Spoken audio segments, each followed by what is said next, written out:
बिस्मिल्लाहिर्रहमानिर्रहीम। Remaining part of law of diminishing marginal utility. आज तीन चीज़ें मैं आपसे डिस्कस करूँगा: assumptions, limitations and practical importance. Assumptions मफरूज़ात, ऐसी चीज़ जिसको आप सपोज करते हैं, जो आपकी तरफ से फ़र्ज़ की जाती है। चूँकि law of diminishing marginal utility एक क्वालिटेटिव कंसेप्ट है, ना कि क्वांटिटेटिव। ये वस्फ़ी नोयत का जो है वो कंसेप्ट है, और दूसरे एंड पे इसको हम मिकदारी तौर पर in form of numbers assume नहीं कर सकते। हम जो है वो इसे जो है फाइंड आउट नहीं कर सकते। दैट्स वाई कुछ अजम्पशंस ऐसे हैं जिनके होते हुए law of diminishing marginal utility जो है वो दुरुस्त साबित होता है। तो वन बाय वन मैं आपको अजम्पशन से इंट्रोड्यूस करवा देता हूँ। First one is suitable quantity. मुनासिब मिकदार के यूनिट्स आप लेंगे। जब आप यूटिलिटी को मैयर करेंगे तो उसके लिए ज़रूरी है कि आपके पास जो यूनिट्स हों वो सूटेबल होने चाहिए। एग्जांपल आप कहते हैं, जैसे मैंने क्वेश्चन पीछे आपको बताया था कि हमने 6 एप्पल्स लिए, तो ये सूटेबल क्वांटिटी है। अब आप 20 एप्पल्स ले लें तो 20 एप्पल्स कभी भी जो है वो एप्लीकेबल नहीं होते प्रैक्टिकल लाइफ में। तो सबसे पहले कि जो quantity of a good which is suppose to be a unit should be suitable. मतलब जितने यूनिट्स आप लेंगे, जितनी मिकदार लेंगे, वो मुनासिब होनी चाहिए। ना तो ये बहुत ज़्यादा होनी चाहिए और ना ये बहुत कम होनी चाहिए। जैसे मैंने आपको कहा कि नंबर ऑफ़ एप्पल्स हैं तो 5-6 इनफ हैं, इससे ज़्यादा जो है वो काउंटेबल नहीं हो सकते, वो आप उसको आप यूज़ नहीं कर सकते। The second one is continuous consumption. आप कोई भी प्रोडक्ट लेते हैं उसको कंटिन्यूसली कंज्यूम करेंगे। मतलब यह कि एक एप्पल आपने कंज्यूम किया तो ऑन दिस पार्ट आप सेकंड करेंगे, फिर थर्ड करेंगे, फिर फोर्थ करेंगे, फिर 5 करेंगे। किसी किस्म का उनके दरमियान गैप नहीं होगा।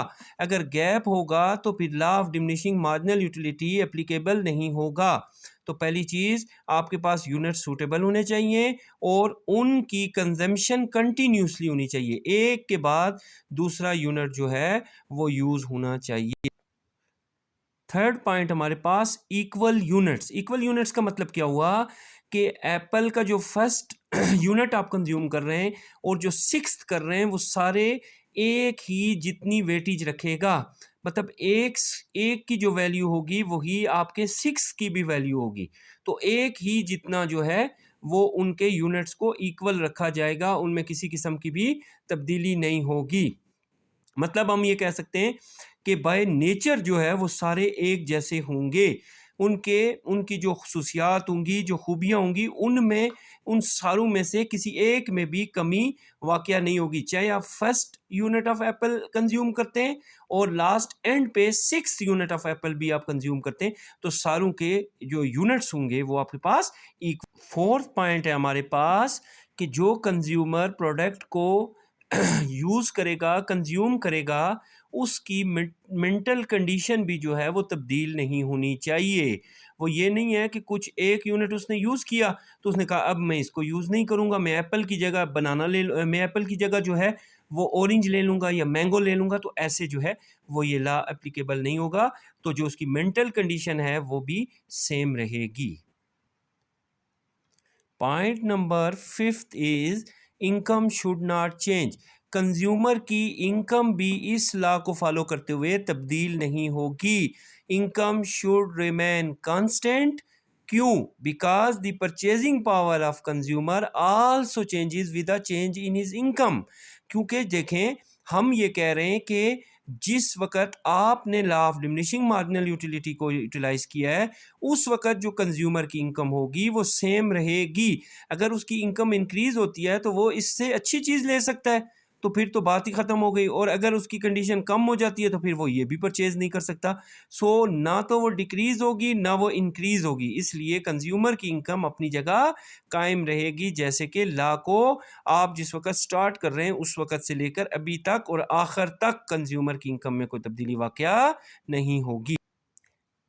अब मैं आपके सामने इस कानून के लिमिटेशंस, जिसे हम हुदूद बंदियाँ कहते हैं, या एक्सेप्शंस, ऐसी चीज़ें जिनको आप कानून से निकाल देंगे, कानून के साथ इनका कोई रिलेशन नहीं होगा, तो तब जाकर law of diminishing marginal utility acceptable होगा। The first one is knowledge. जैसा कि हमारा लॉ कहता है कि जैसे जैसे आप किसी भी यूनिट को कंटिन्यूसली यूज़ करते हैं तो उसकी यूटिलिटी इंक्रीज़ करने के बजाय डिक्रीज़ करती है। बट जिस वक़्त आप नॉलेज की बात करते हैं, इल्म की बात करते हैं, ये अब शौक की बात है। इल्म कभी कोई ज़रूरी नहीं है कि इल्म जो है वो हासिल करने के साथ कम हो, बल्कि ये इंक्रीज़ करता है। एग्ज़ाम्पल है, एक शख्स जो है वो बहुत अच्छा बुक रीडर है, तो वो एक किताब जब पढ़ता है तो वो उससे ज़्यादा दूसरी किताब को पढ़ना शुरू कर देता है, तीसरी, चौथी, पाँचवीं, छठी, सातवीं, आठवीं को। या आप इस तरह एग्ज़ाम्पल ले लें, एग्ज़ाम्पल है, एक बच्चे ने मैट्रिक किया तो मैट्रिक के सर्टिफिकेट की हैसियत उसके लिए अलग है, लेकिन जब वो इंटर करेगा तो उसमें मज़ीद नॉलेज हासिल करने का जो है वो शौक़ पैदा होगा। फिर वो हायर जाएगा, जाते जाते जाते तो इवन उसके नॉलेज में इजाफ़ा होता रहेगा और वो उसको मज़ीद हासिल करने की जुस्तजू करेगा। तो उसकी जो यूटिलिटी है, यानी जो उससे अफ़ादा हासिल हो रहा है किसी भी चीज़ से, उसके नॉलेज में वो इजाफ़ा हो रहा है, ना कि कमी हो रही है। तो इसलिए इसको आप जो है वो law of diminishing marginal utility से एग्ज़िट कर देंगे। जी, सेकंड चीज़ हमारे पास मनी, पैसा।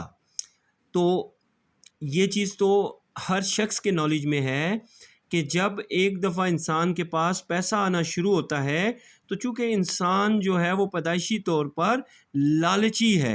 इंसान कहता है कि अगर उसके पास पैसे आ रहे हैं तो वो मज़ीद उसमें इजाफ़ा हो, ना कि कमी हो। तो वो उस पैसे को हासिल करने के लिए मज़ीद तगोदो करेगा।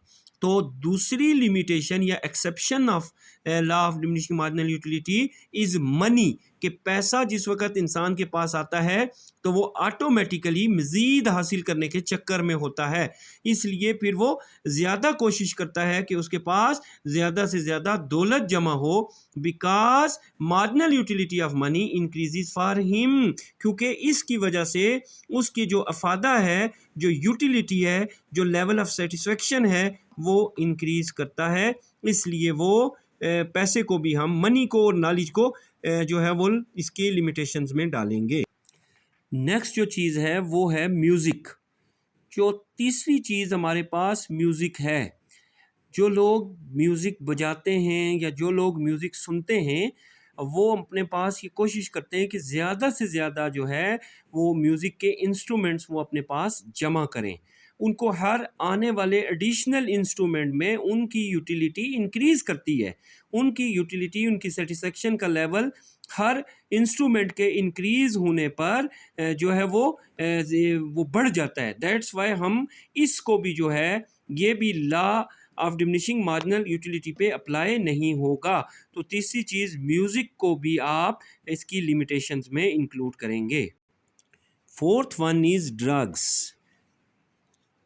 ड्रग्स का मतलब ये हुआ कि जिस वक़्त भी कोई शख्स जो ड्रग्स यूज़ करता है, वो जब एडिशनल यूनिट लेगा, अपने यूनिट्स ऑफ ड्रग्स को इंक्रीज़ करेगा, तो उसको हर यूनिट के इंक्रीज़ करने पर उसकी यूटिलिटी डिक्रीज़ होने के बजाय इंक्रीज़ करेगी। तो उसकी जब यूटिलिटी इंक्रीज़ करेगी तो ये law of diminishing marginal utility के अगेंस्ट है। दैट्स वाई इसको भी जो है वो हम लॉ में से एक्सक्लूड कर देंगे, निकाल देंगे। जी, लास्ट पॉइंट है हमारे लिमिटेशंस में, हिस्टोरिकल आर्टिकल्स। जो लोग तारीख़ी चीज़ों के जमा करने को शौक़ समझते हैं, मतलब एग्जांपल हम ये लें कि जैसे बहुत से लोगों के पास जो है वो कॉइन्स वगैरह पड़े होते हैं, सिक्के होते हैं जो पुराने दौर में इस्तेमाल होते हैं, या जो ओल्ड पेपर्स यूज़ हुआ करते थे मनी की सूरत में, वो लोग अपने पास जो है वो कॉइन्स, पेपर्स, पेपर मनी, ये चीज़ें अपने पास कलेक्ट करते हैं। या इसके अलावा बहुत से लोग होते हैं जो स्टैम्प्स वगैरह कलेक्ट करते हैं, बुक्स कलेक्ट करते हैं। तो वो जब ये चीज़ें कलेक्ट करते हैं तो उनके पास ये चीज़ें जब ज़्यादा से ज़्यादा होती हैं तो उनकी यूटिलिटी डिक्रीज़ करने के बजाय इंक्रीज़ करती है। तो ये दो चीज़ें आज मैंने आपको समझाई हैं। फर्स्ट वन इज़ अजम्पशंस, ऐसी चीज़, ऐसे मफरूज़ात जिनका law of diminishing marginal utility में होना ज़रूरी है। First one is suitable quantity, second one is continuous consumption, third one is equal units, fourth one is mental condition of consumer should remain same, और उसके बाद इनकम शुड नॉट चेंज, उसकी income भी तब्दील नहीं होनी चाहिए। फिर मैंने लिमिटेशंस में बताया ऐसी चीज़ें जिनको आपने लॉ ऑफ मार्जिनल यूटिलिटी में से जो है वो एक्सक्लूड करना है, एग्जिट करना है। मतलब ये जो है ये अकॉर्डिंग टू लॉ जो है वो हर यूनिट इंक्रीज़ करने पर डिक्रीज़ होने के बजाय ये इंक्रीज़ कर जाते हैं। जैसे knowledge, money, music, drugs, historical articles, ये चीज़ें वो हैं जो कि डिक्रीज़ करने के बजाय इंक्रीज़ कर जाती हैं। तो इनको law of diminishing marginal utility का पार्ट नहीं समझा जाएगा। अब हम इसकी प्रैक्टिकल इम्पॉर्टेंस की तरफ आते हैं कि इस कानून की अमली अहमियत क्या है।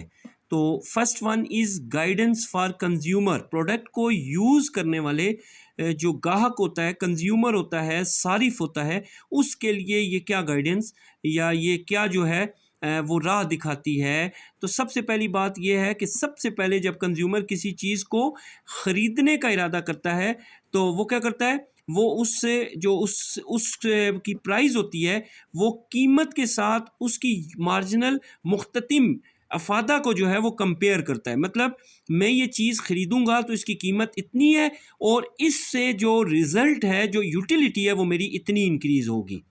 उसमें क्या होता है, जब वो चीज़ को परचेज़ कर रहा होता है तो वो वही चीज़ परचेज़ करता है जिसकी यूटिलिटी और उसकी प्राइस के इक्वल हो। मतलब जो वो चाहता है वो वही चीज़ ख़रीदना चाहता है जिस पर जो प्राइस वो पे कर रहा है उस पर उसको उसकी पसंद की यूटिलिटी मिल जाए, उसकी पसंद की जो है वो सेटिस्फेक्शन मिल जाए। तो ये गाइडेंस है इस कानून को फॉलो करने के लिए कंज्यूमर के लिए। दूसरी चीज़ जो बहुत इंपॉर्टेंट है वो ये है कि जैसे लॉ ऑफ डिमांड है, कानून तलब जैसे है कि other things remain constant when the price of a commodity increases it's demand decreases, या फिर जब उसकी डिमांड इंक्रीज़ करती है तो उसकी प्राइस डिक्रीज़ करती है। तो सेम वाइज जो मार्जिनल यूटिलिटी है वो भी ऐसे ही है कि जिस वक्त आप किसी भी प्रोडक्ट की क्वांटिटी को इंक्रीज़ करते हैं तो उसकी मार्जिनल यूटिलिटी डिक्रीज़ करती है। तो ये भी जो मार्जिनल यूटिलिटी ऑफ जो डिमिनिशिंग मार्जिनल यूटिलिटी है ये टोटली बेस करता है लॉ ऑफ डिमांड पर। एक दफ़ा फिर समझें कि जब किसी भी चीज़ की जो जब भी आप कोई चीज़ परचेज़ करते हैं तो अगर उसकी क्वांटिटी आप इंक्रीज़ करेंगे तो उसकी मार्जिनल जो उसकी जो यूटिलिटी है, मार्जिनल यूटिलिटी, वो डिक्रीज़ करेगी। सेम वाइज ऐसे जैसे कानून तलब कहता है जब कीमत बढ़ती है तो तलब कम होती है और जब तलब बढ़ती है तो कीमत कम होती है। तो ये दैट्स वाई ये जो law of diminishing marginal utility है ये बेस करता है, ये बुनियाद होता है लॉ ऑफ डिमांड का। जी, एक ये जो है ये बेस करता है प्रोग्रेसिव टैक्सेशन पे। सिंपली समझें कि टैक्स का जो बर्डन है वो ज़्यादा जो है वो अमीर पर जाए और कम अफेक्ट करे गरीब को, तो इसको हम प्रोग्रेसिव टैक्स कहते हैं। फॉर एग्ज़ाम्पल मतलब इनकम जितनी ज़्यादा इंक्रीज़ होगी उतनी ज़्यादा टैक्स इंक्रीज़ होगा, जितनी इनकम इंक्रीज़ होगी उतना ही टैक्स इंक्रीज़ होगा। दैट्स वाई इसको हम प्रोग्रेसिव टैक्स कहते हैं। तो प्रोग्रेसिव टैक्स का जो इफ़ेक्ट है वो गरीब पर पड़ने के बजाय अमीर पर पड़ता है। इसी तरह law of diminishing marginal utility जो है वो भी आपको प्रोग्रेसिव टैक्स की तरह ही जो है वो ट्रीट करती है कि मतलब कैसे हुआ कि marginal utility of money with the rich people is always very low and therefore they are required to transfer their excess money to government by paying more taxes. जो उनके पास एक्सेस अमाउंट पड़ी होती है, जो उनके पास ज़्यादा अमाउंट पड़ी होती है, उसको वो टैक्स की सूरत में गवर्नमेंट के पास जो है वो अपनी जो है वो टैक्स की सूरत में जमा कराते हैं। और दूसरे एंड पे जो मार्जिनल यूटिलिटी ऑफ मनी होती है, किसके लिए? गरीब लोगों के लिए। वो चूँकि हाई होती है, ज़्यादा होती है, and therefore they are required to pay only a small amount of tax. तो मतलब जो टैक्स का बर्डन है, जो टैक्स का बोझ है, वो अमीर पर ज़्यादा पड़ता है और गरीब पर कम पड़ता है। इस सूरत को प्रोग्रेसिव टैक्सेशन कहते हैं। तो तीसरी प्रैक्टिकल इम्पॉर्टेंस समझने की ज़रूरत है कि ये प्रोग्रेसिव नेचर का होता है कि इसका बर्डन अमीर पर ज़्यादा और गरीब पर कम पड़ता है। आई होप कि आपको आज की वीडियो अच्छी लगी होगी। मैंने इसका पार्ट 1 बना दिया था, ये पार्ट 2 है। ये क्वेश्चन इस तरह से कंप्लीट हुआ है। Law of diminishing marginal utility, मज़ीद कंप्लीट जो है वो सीरीज़ ऑफ क्वेश्चंस अगर आप चाहते हैं कि आप तक पहुँचें, मेरे चैनल को सब्सक्राइब कर दें, बेल आइकन को प्रेस कर दें। नेक्स्ट टॉपिक है law of equi marginal utility. Thanks for watching.